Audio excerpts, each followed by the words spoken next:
Economics theory of a firm. The theory of a firm. Firm. This is a production unit under unified control and management which employs the factors of production to produce goods and services with the purpose of making profits. An industry. This is a collection or group of firms producing similar or related goods. Major decisions of a firm. The decision is always concerned with the level of output that is in both the short run and long run. It is also concerned with the decision to enter or exit the industry.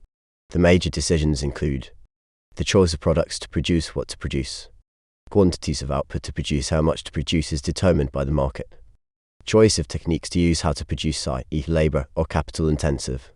The mix of productive inputs to use, i.e. how much of each input or factors of production to employ. This will be determined by the choice of techniques or level of output selected. The price to charge for products. Since the output consumers are willing to buy depends on the price of the products or services. The selection of industry/nature of the industry. Goals/objectives of a firm. An objective of a firm is the reason why a firm exists or is why a firm is established. The following are some of the objectives the firm may have.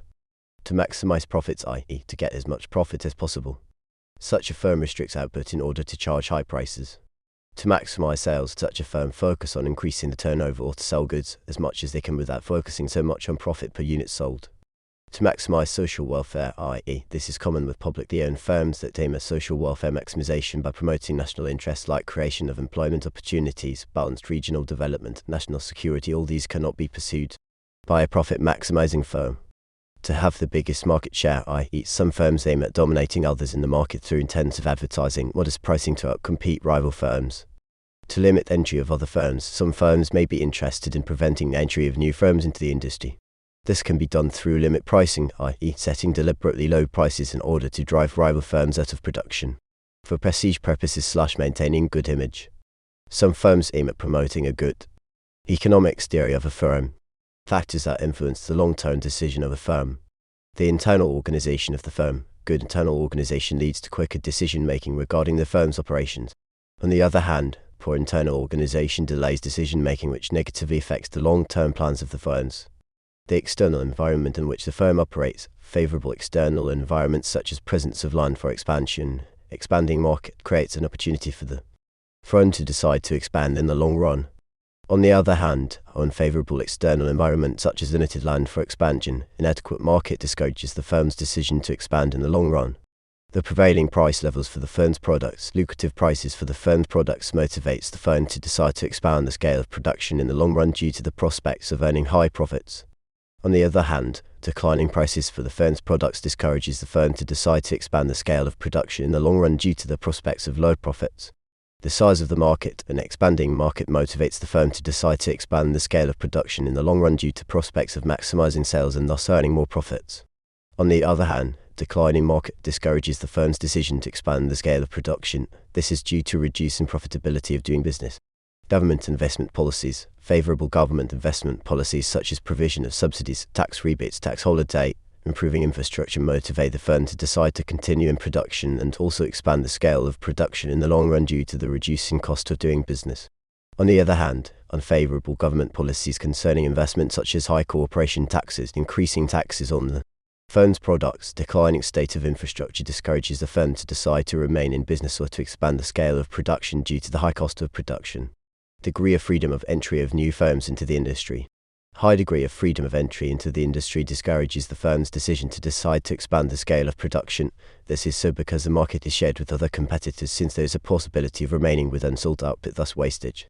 On the other hand, restricted entry into the industry motivates the firm to decide to remain in business and also to expand the scale of production due to the readily available market. Level of profits. An increasing profit level for the firm's products motivates such a firm to decide to remain in business and also to expand the scale of production in the long run. On the other hand, declining profit level for the firm's products discourages such a firm to decide to remain in business and also to expand the scale of production.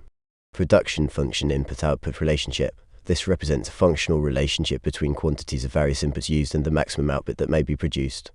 It can be a graph table or an equation. It is a schedule showing the amount of output that can be produced from specific combinations of factor inputs given the state of technology. Economics theory of a firm. It is expressed mathematically as where Q stands for the output of goods and services per unit of time and L, K, and E stands for the various inputs used in the production process, i.e. land, capital, labor and entrepreneur respectively. The production function is affected by the following factors, which would lead to shifts in the production function either inwards or outwards. State of technology, the quantity of factory inputs used, the size of the firm, the nature of the firm organization, the relative prices of the factor inputs, the production periods of a firm. Short run, this is a time period which is so short that a firm cannot increase its production capacity by varying its fixed factors, e.g., building. They can only increase the output by varying the quantities of variable factors, e.g., labor, raw materials, etc. Long run, this is a time period which is long enough for the firm to increase its production capacity by varying all factors of production, i.e., all fixed and variable factors. In this production period, all factors of production are variable except the level of technology, which remains constant. The very long run, this is a time period long enough for the firm to change its level of technology, i.e., a firm will be in position to conduct research on technology improvement, which would lead to better techniques of production and better quality products. The product concept, this refers to a good or service created as a result of a process and serves a need. Concept used in connection to the production function. Economics theory of a firm. Sure. Average product out, this refers to the output per unit of the variable factor / input employed. It is obtained by dividing the total output by the units of the variable factors employed, or equals TP, number of workers. It shows on average how much output each worker produces. VA, marginal product MP, this refers to the additional product or output resulting from employing an extra unit of a variable factor, e.g. labor. MP equals TP, L units of the variable factor. A table illustrating total product, average product and marginal product. Units of fixed factor. Units of variable factor. Total product TP tones. Average product AP. Marginal product MP. 100. 0. 0. 100. 1. 5. 5. 5. 100. 2. 12. 6. 7. 100. 3. 21. 7. 9. 100. 4. 32. 8. 11. 100. 5. 40. 8. 8. 100. 6. 45. 7.5. 5. 100. 7. 49. 7. 4. 100. 8. 52. 6.5. 3. 100. 9. 52. 5.7. 0. 100. 10. 48. 4.8. Minus 4. Economics theory of a firm. Economics theory of a firm. Economics theory of a firm. 50. 45 TP. 40. 35. 30. 25. 20. 15. 10. 5 AP. Observations.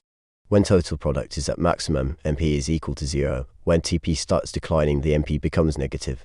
When AP is increasing, the MP is greater than the AP, and when AP is decreasing, the MP is less than AP, and AP is equal to the MP when AP is at its maximum. The law of diminishing returns / the law of variable proportions. Economics theory of a firm. Existence of a variable factor, e.g., labor.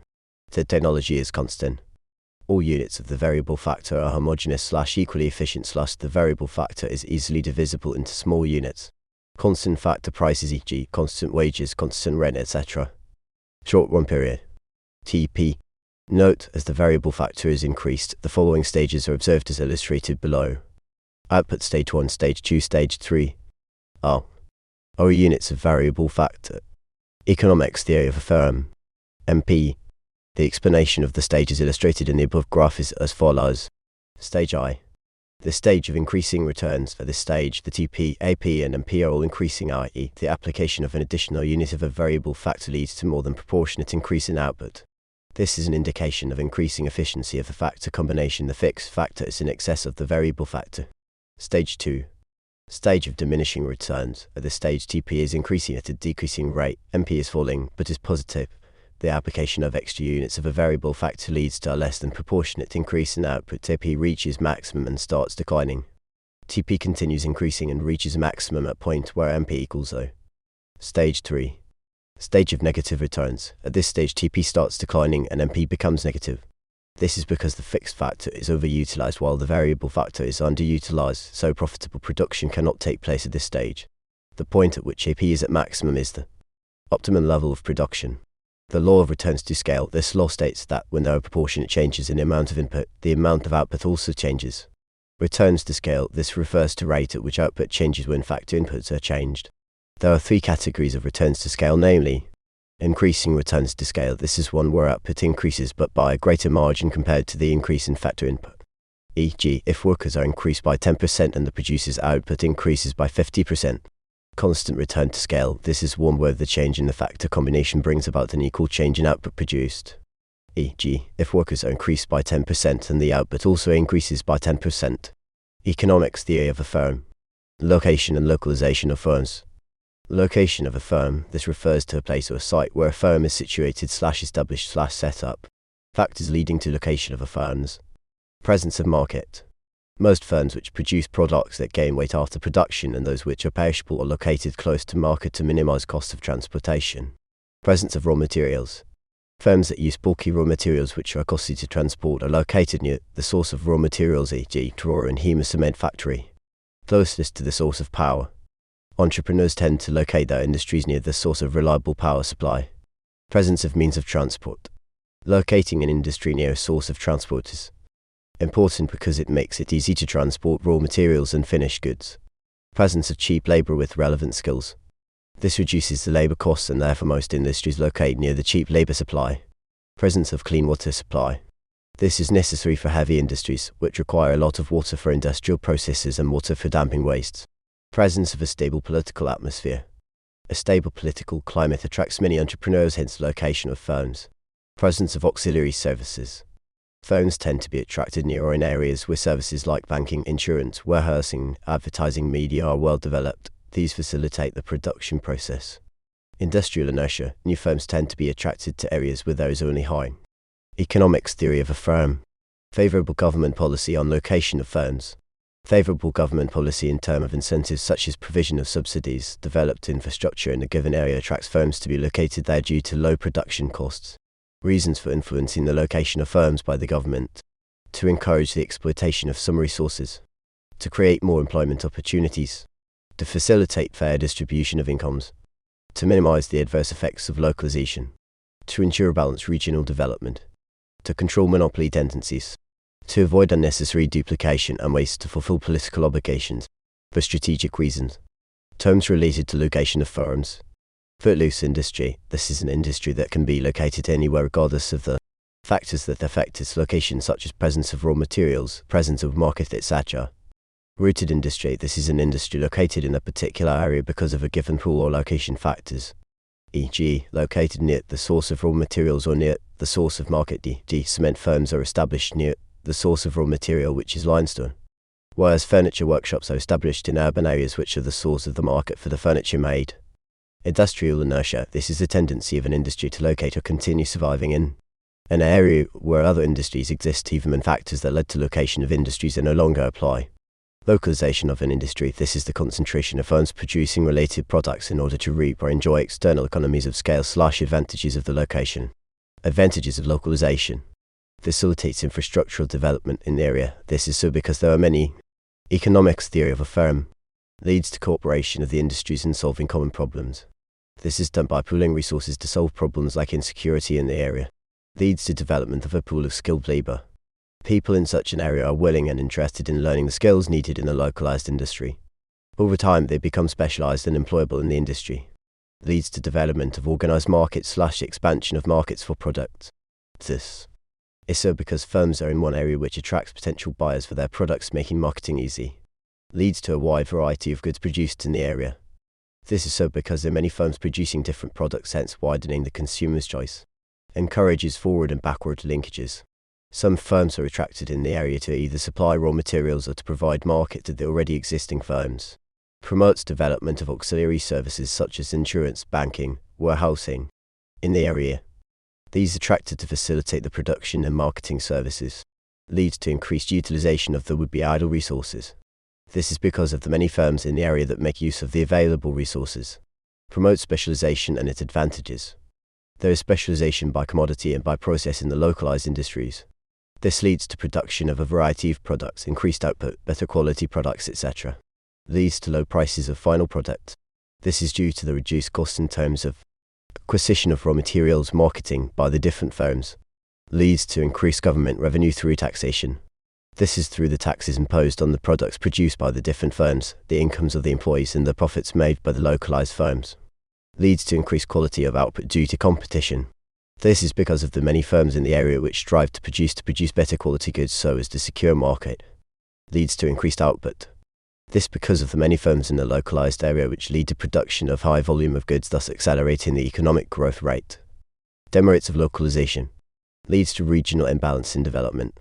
Localization of industries concentrates production in one area or a particular part of the country. This results into some areas developing more than others. Economics theory of a firm. Leads to the problem of income inequality.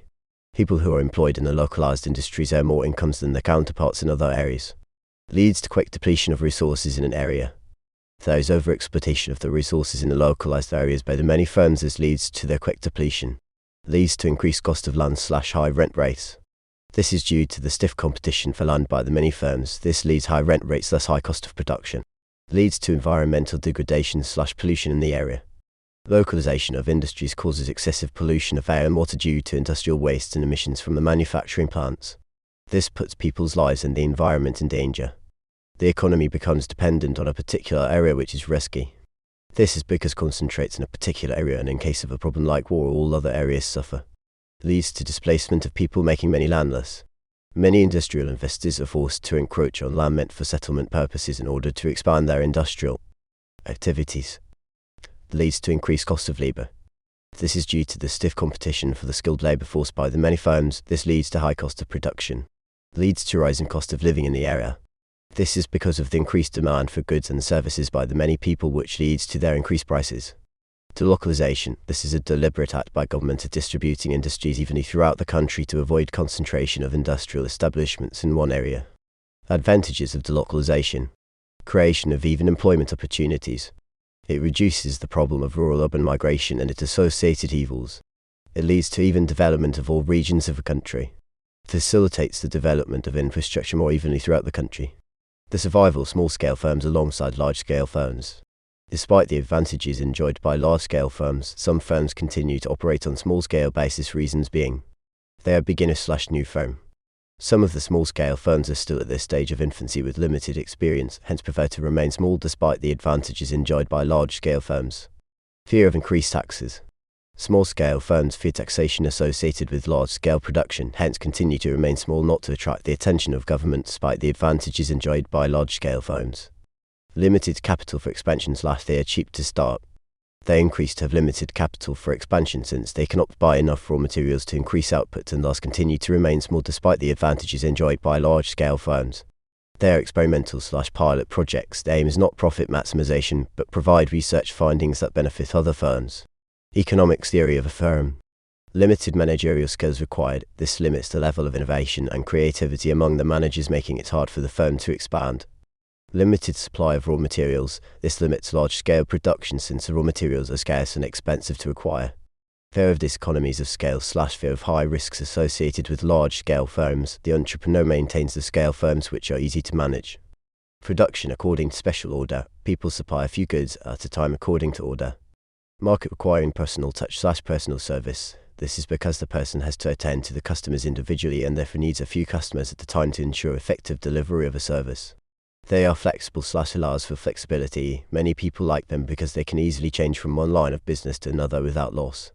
For infrastructure, this increases the cost of production, which limit profit levels and hampers expansion. For techniques of production, this increases the cost of production, which limit profit levels and hampers expansion. The small size of the market / limited market size. This limits expansion of the producer fear to incur losses by remaining with unsold output. Limited labor skills. This limits expansion of the firms due to low levels of efficiency and productivity. Limited entrepreneurial ability. It limits expansion because of lower levels of innovations and creativity. Fear to lose independence. This is because as the firm expands, the entrepreneur is compelled to surrender the powers to other managers. Poor land tenure. The poor distribution and unfair ownership of land limit the expansion. The scale of production. This is because of the difficulty in accessing land. Objectives / choice of the entrepreneur. Some entrepreneur keeps their firm small because they don't make any effort to expand the firm independence as the firm expands. The growth of a firm means the expansion of the production capacity of the firm. Most firms begin as small-scale firms and others as infant firms, and the infant firms expand and mature with time. NB, an infant firm is a newly established firm, or it's a firm that has just been established. Economics theory of a firm.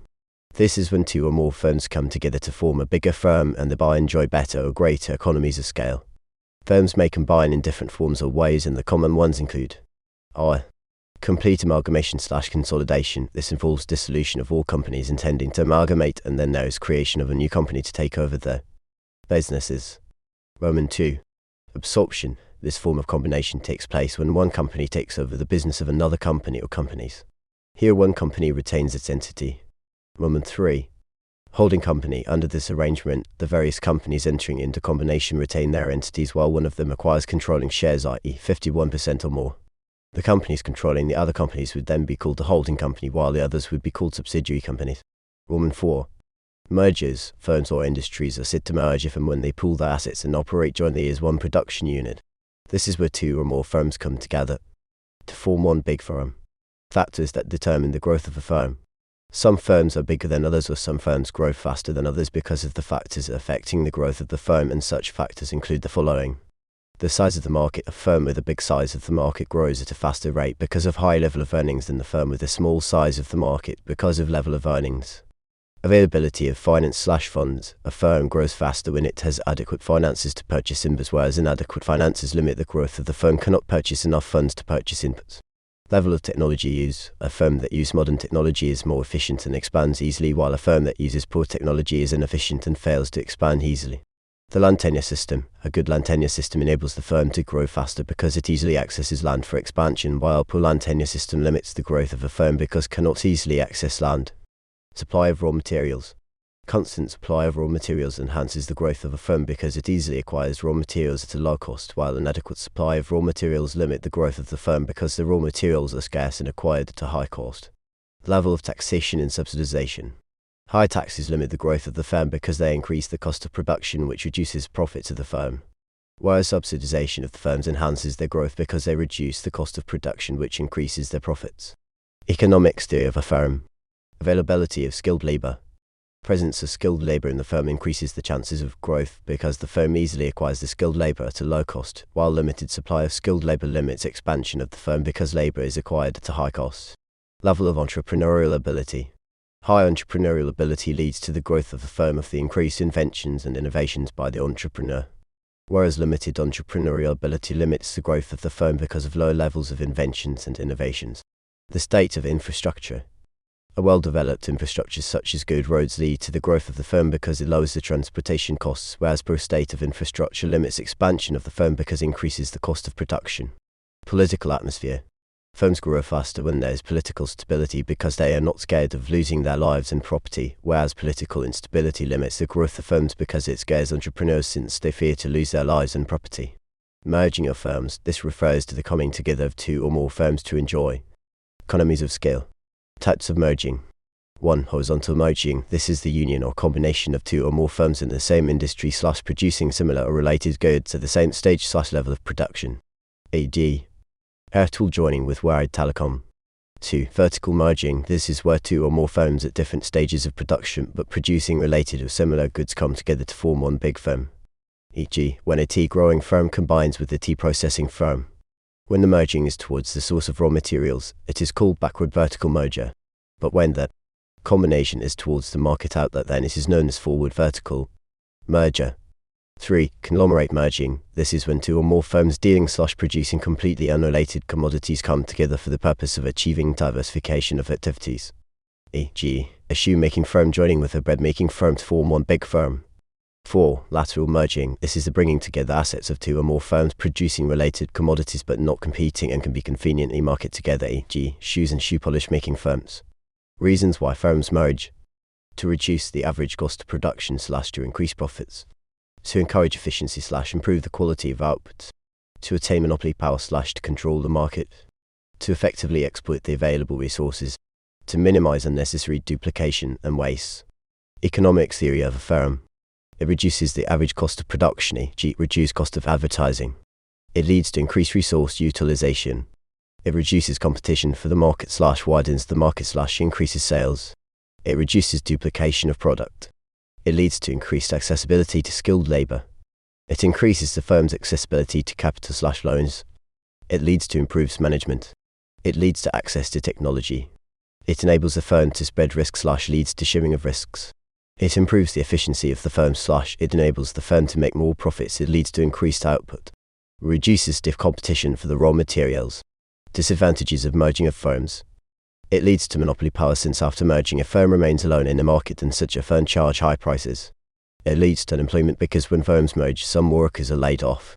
It leads to management problems because the firm is now big and complex, which makes the coordination of managers difficult. It leads to loss of independence / identity of small firms because they surrender their power to the bigger firms in the merger. Lead to overproduction, and yet the market is still small. Leads to overutilization / overexploitation of resources because the bigger firms use efficient technology which uses the resources sparingly. Limitations to merging of firms. Fear of losing jobs because some mergers displace some workers. Fear to lose contacts with customers. Fear of managerial problems which are associated with big firms. Government anti-monopoly legislation. Fear of losing independence / fear of losing autonomy. Fear of paying high taxes. Fear to share losses.